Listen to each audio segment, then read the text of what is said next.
Assalamualaikum guys, welcome back to my YouTube channel Computer Tricks. My name is Jahangir Fareed.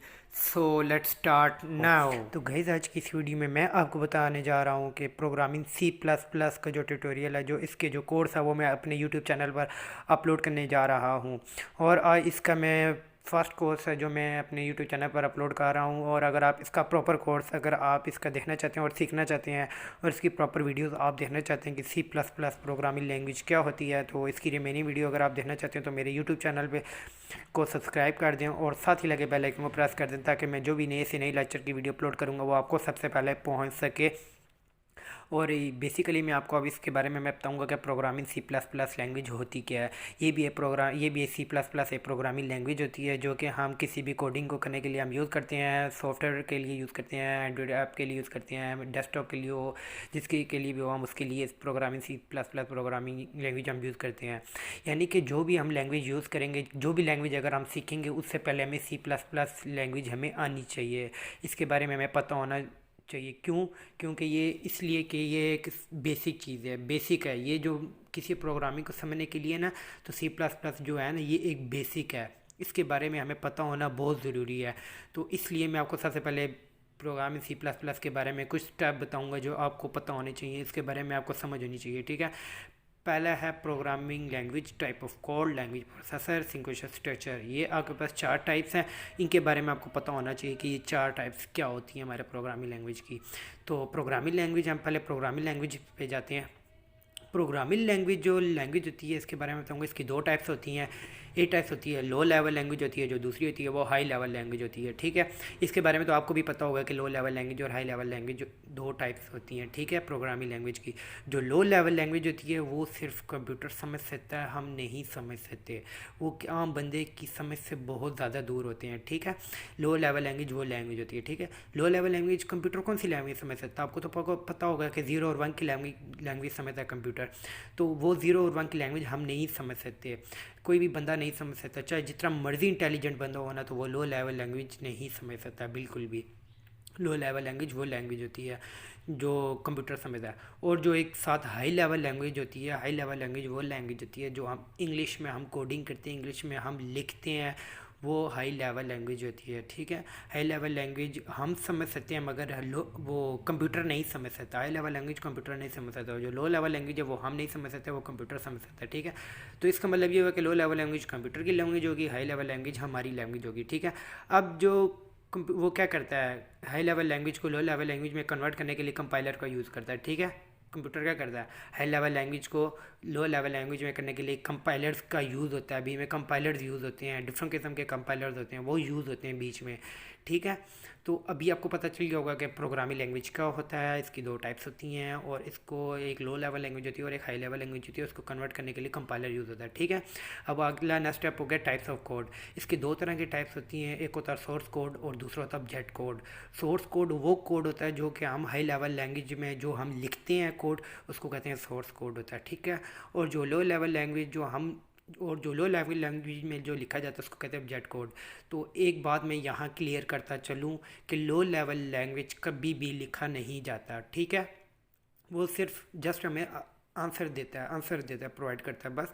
जैसे कि हम programme देते हैं, हम जो भी कोडिंग करते हैं, हम करते हैं इंग्लिश में, जो भी हम कोडिंग करते हैं वो आगे से जस्ट हमें आंसर प्रोवाइड करता है, आंसर देता है हमें। ऑब्जेक्ट कोड आगे से हमें आंसर देता है, हम उसको लिख नहीं सकते, कभी भी नहीं लिखा जाता। और हाई लेवल लैंग्वेज होती है वो हम लिखते हैं, ठीक है। हाई लेवल लैंग्वेज लिखी जाती है और लो लेवल लैंग्वेज से रीड की जा सकती है, ठीक है, वो हम सिर्फ पढ़ सकते हैं। तो इसकी 2 टाइप्स थी, एक थी types of code, source code, और एक ऑब्जेक्ट कोड। सोर्स कोड वो होता है जो हाई लेवल लैंग्वेज में लिखा जाता है और ऑब्जेक्ट कोड वो होता है जो लो लेवल लैंग्वेज में रीड कर सकते हैं, हम लो लेवल लैंग्वेज में कर लेते हैं। दोनों को करने के लिए भी में कंपाइलर्स का यूज़ होता है, ठीक है। अब आ गया था लैंग्वेज प्रोसेसर। लैंग्वेज प्रोसेसर के बारे में आपको बताते हैं। इसकी 3 टाइप्स होती हैं लैंग्वेज प्रोसेसर की। एक फर्स्ट होती है कंपाइलर, दूसरी होती है वो असम्बलर, और जो थर्ड होती है वो होती है इंटरप्रेटर, ठीक है। ये 3 तरह की टाइप्स होती हैं, कंपाइलर, असम्बलर और इंटरप्रेटर। कंपाइलर क्या काम करता है? Compiler first step by step मैं आपको बताता हूँ। कंपाइलर क्या काम करता है? कंपाइलर ये काम करता है कि जो भी हम कोई स्टेटमेंट, फॉर एग्जांपल हम 10 स्टेटमेंट दे देते हैं, 10 स्टेटमेंट देते हैं, ठीक है।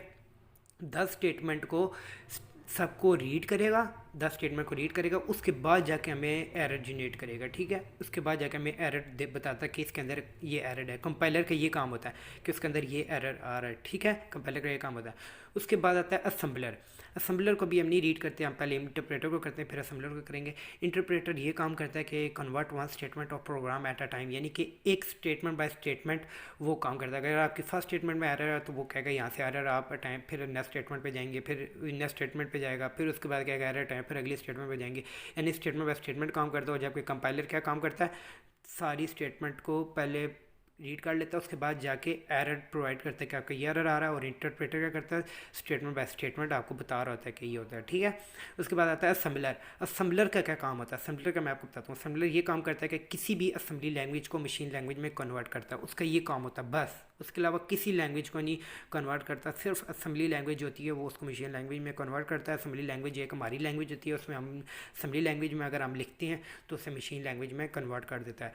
असेंबली लैंग्वेज भी कोडिंग की तरह हम करते हैं, कोडिंग की तरह हम लिखते हैं, वो भी एक हाई लेवल लैंग्वेज की तरह होती है।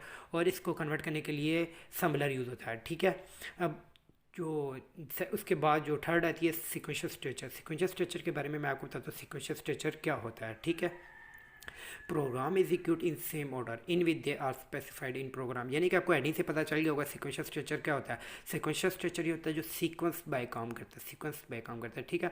आप स्टेटमेंट बाय स्टेटमेंट जो काम करेगा ना, स्टेटमेंट बाय स्टेटमेंट, उसको कहेंगे सीक्वेंशियल स्ट्रक्चर कहते हैं। जैसे कि मैं अभी आपको एग्जांपल के साथ बताता हूँ कि सीक्वेंशियल स्ट्रक्चर कैसे स्टेटमेंट बाय स्टेटमेंट काम करता है, ठीक है। फर्स्ट स्टेटमेंट है वो फर्स्ट स्टेटमेंट रीड करेगा, फिर उसके बाद सेकंड स्टेटमेंट में जाएगा, फिर उसके बाद थर्ड में जाएगा, ठीक है। ये यूज स्टेटमेंट बाय स्टेटमेंट काम करता है। सीक्वेंशियल स्ट्रक्चर इसका सिर्फ ओनली यही काम होता है, यही काम करता है। उसके बाद हम करते हैं कंडीशनल स्ट्रक्चर पे आ जाते हैं। कंडीशनल स्ट्रक्चर क्या काम करता है, program execute on the basis of condition which mention in program, यानी कि अगर हम कोई कंडीशन देते हैं, कोई कंडीशन लिख लेते हैं, अगर वो तो ट्रू है तो ट्रू स्टेटमेंट वन एग्जीक्यूट होगी, अगर फॉल्स है तो स्टेटमेंट टू एग्जीक्यूट होगी, ठीक है। ट्रू है तो स्टेटमेंट वन एग्जीक्यूट होगी, फॉल्स होगी तो स्टेटमेंट टू एग्जीक्यूट होगी, ठीक है। तो जैसे कि अगर A plus B is equal to 4 है, ठीक है। अगर 2 + 2 4 हो जाता है तो ये स्टेटमेंट ट्रू है, तो स्टेटमेंट वन एग्जीक्यूट करेगी। अगर 2 + 2 इज इक्वल टू 5 है तो स्टेटमेंट फॉल्स है, तो स्टेटमेंट टू एग्जीक्यूट करेगी, ठीक है। ट्रू आएगी तो स्टेटमेंट वन करेगी, स्टेटमेंट टू आएगी तो स्टेटमेंट टू करेगी, ठीक है। तो उसके बाद फिर हमें टर्मिनेट करके फिर हमें बता देगा कि ये इसका ये आंसर आ रहा है, ये आ रहा है, ठीक है। इतनी सी प्रोग्रामिंग थी तो इसके बारे में मैंने आपको बता दिया। तो अगर आपको किसी भी चीज़ के बारे में अगर आपको समझनी है, किसी और भी चीज़ को अगर बीच में अगर आपको थोड़ी सी भी कभी कन्फ्यूजन हुई है तो आप मेरे से पूछ सकते हैं, तो मैं आपको बता दूंगा। और नेक्स्ट वीडियो के लिए इंतज़ार कीजिएगा। नेक्स्ट वीडियो के लिए मुझे इजाज़त दीजिए। अल्लाह।